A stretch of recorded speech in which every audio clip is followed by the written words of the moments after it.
Hello guys, അപ്പോൾ ഇന്ന് ഈ ചൂട് കാലത്ത് ഒരു ജ്യൂസാണ് നമ്മൾ ഉണ്ടാക്കാൻ പോകുന്നത്. അപ്പോൾ അതിന് വേണ്ടി തണ്ണിമത്തൻ, കസ്കസ്, ബീട്രൂട്ട്, നാരങ്ങാനീര് ഇതെല്ലാം വേണം.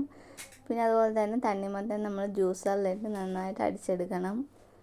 അപ്പോൾ ഈ ചൂട് കാലത്ത് എന്തുകൊണ്ടും നല്ലൊരു ഡ്രിങ്കാണ് കേട്ടോ ഇത്.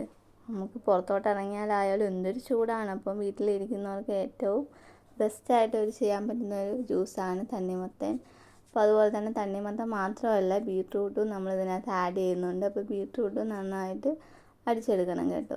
എന്നിട്ട് അത് അരിക്കുന്നതിൽ കാണിക്കുന്നില്ല, പക്ഷേ അരിച്ചെടുക്കണം. അരിച്ചെടുത്തിട്ട് അതിൻ്റെ നീര് മാത്രമേ നമ്മൾ എടുക്കത്തുള്ളൂ.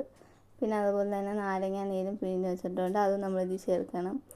അപ്പോൾ അത് അടിച്ച് വെച്ചേക്കുന്ന തണ്ണിമത്തനകത്തോട്ട് ബീട്രൂട്ടിൻ്റെ ജ്യൂസും ഇട്ട് കൊടുത്തിട്ട് നന്നായിട്ട് അത് മിക്സ് ചെയ്യണം.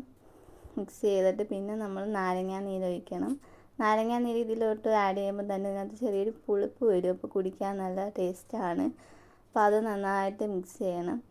പിന്നെ അടുത്തത് ചേർക്കുന്ന കുറച്ച് കസ്കസാണ്. ഒരു 2-3 സ്പൂൺ കസ്കസ് ഇടണം. അതിട്ട് കഴിഞ്ഞിട്ട് അത് നന്നായിട്ട് മിക്സ് ചെയ്യണം. ഇതെല്ലാം മിക്സ് ചെയ്യണം. മിക്സ് ചെയ്തിട്ട് നമ്മൾ കുടിക്കണം കേട്ടോ. അടിപൊളിയാണ്. അപ്പോൾ ഇതെല്ലാം കൂടി നന്നായിട്ട് നമ്മൾ ഒന്നും കൂടെ മിക്സ് ചെയ്യണം. മിക്സ് ചെയ്തിട്ട് നമുക്ക് എങ്ങനെ പിന്നെ പഞ്ചസാര ആഡ് ചെയ്യാൻ മറക്കരുത്. മധുരം കാണത്തില്ല, തണ്ണിമത്തന് അത്ര മധുരമൊന്നും കാണത്തില്ലല്ലോ, കുറച്ചല്ലേ കാണും. അപ്പം കുറച്ച് പഞ്ചസാരയും കൂടെ അതിനകത്തോട്ട് ആഡ് ചെയ്തിട്ട് നന്നായിട്ട് അത് മിക്സ് ചെയ്തിട്ട് നമുക്ക് കുടിച്ച് നോക്കാം കേട്ടോ. കുടിച്ച് നോക്കി അടിപൊളിയാണ് കേട്ടോ. അപ്പോൾ അത്രയേ ഉള്ളൂ. ടാറ്റാ.